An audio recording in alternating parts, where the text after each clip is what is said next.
Welcome back to another Millennial In Debt money discussion, conversation, chat, whatever we're calling it. I am currently on borrowed sunshine time. We are racing the sun that is setting. So let's jump right into this because we don't got much time, y'all. All right, so this video is going to be about the 5 mistakes that you are making, I have made when we get paid. So these are 5 payday mistakes that we are going to try to avoid in order to live a more financially responsible life. If you are not subscribed, hit the subscribe button down below, turn on the little bell so you get the notification whenever I upload a video every week. All right, so the first mistake that we often make when we get a paycheck, that is making huge spontaneous purchases, and these purchases usually are on depreciating items. I know, for example, that I will get paid and I'll say, okay, this money just hit my account. I can go buy a TV now, or I can go buy a laptop, or I can go buy all the new Fenty products that have just dropped because Rihanna hates my budget. But making spontaneous purchases on the day you get paid or in the vicinity of when you get paid is not a smart financial fiscal responsible move. And it certainly is not the best idea when you're buying depreciating items or assets such as a car or things where in a few years you won't even use or will rot, rust, and go bad. So it's better to spend your money on a higher quality item if you're going to make a purchase. My rule of thumb is I wait 24 to 48 hours. If I really still want this item in that 48th hour when I'm still thinking about it, then I'll consider making the purchase. But one of two things will usually happen. Either I will no longer want the item, won't even be thinking about the item, have forgotten about the item, or it will be sold out. And that's what I like. Or it will no longer be on sale. Which leads me to my second thing that we are doing. We are getting paid, going all out and buying items on sale. Now, sale items have been a trick in the consumer market and marketing teams forever, since marketing existed. You see all these big flashy signs, especially because Black Friday is coming up, 65% or up to 70% off. And you go in and you buy items that, one, you either really didn't need, so you're still spending money for no reason, or you're also buying other items in the store that you see outside of the item that is on sale, or you're buying items that are also not on sale because you just have fallen so madly in love with whatever you've seen in the store.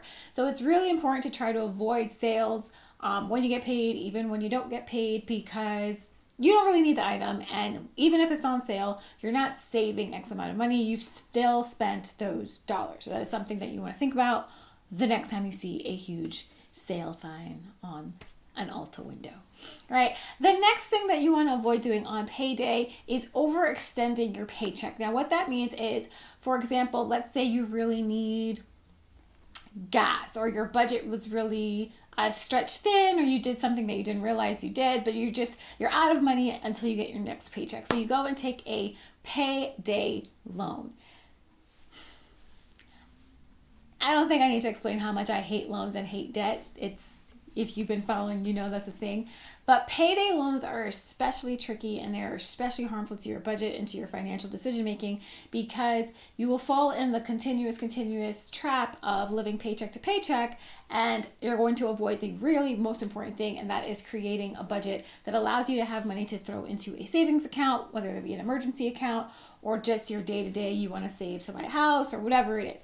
So when you take payday loans, not only are you being charged interest, they are going to take a little bit off the top when you do get paid. You're going to be paying more than what the loan is. And that's always been my biggest issue with loans. If I borrowed this amount of money, I only want to pay back this amount of money, and I don't want to pay more for the item or whatever it is that I bought with the payday loan. So avoid taking payday loans in between payday if you can, because it's really just it's not worth the aggravation. It's not worth all of the just sadness that comes along with interest. Ugh, gross. The fourth thing that you want to avoid doing on payday is signing any type of contracts. Now, I know that sounds a little conspiracy theory almost, but hear me out. I'm getting there. You want to avoid signing things like a mortgage, a lease, a new car note, because when you get paid, you're in this moment of euphoria, your bank account looking nice, you have all this money, and you're not really calculating what the item is going to cost you down the line, right? So is your landlord coming to you with a raise in rent, and you sign it thinking, okay, yeah, I can afford this, but what is it going to cost you down the line? Same thing for cars. with interest. Same thing for mortgages, right? You think, okay, I can pay $2,000, but can you afford to pay homeowners insurance? Can you afford to pay for any repairs that happen? Can you afford to pay for the utilities on top of that? So it's a lot of things you need to think about. You shouldn't sign anything without reading it, obviously, but you want to take some time to step back and say, okay, let me look at this contract, let me think about it, and not just sign on the dotted line because you're shoving this contract in my face and I have my fresh paycheck in my bank account, right? So try to avoid signing any legally binding contracts on the day of you get your check or the day after or the day before, just for your mental sanity and for your financial growth. The fifth and final thing that you want to avoid doing on payday, and you knew it was coming and I'm sorry, but I had to do it. This is the only one that's kind of like, duh, that's eating out. I am not a big person to eat out. I try to avoid group birthday dinners as much as possible, and I try to, even if I don't cook, I'm not the best of cooks. I mean, I guess I can survive and do my thing, but it's far, far, far more financially responsible for me to go shopping. I go shopping once a week and I buy my fruits and vegetables and I meal plan for the week for work so I don't have to buy lunch when I go to work. I meal plan for breakfast so I don't have to run to Starbucks in the morning. The only thing that gets a little tricky is dinner because like it's just tricky for me.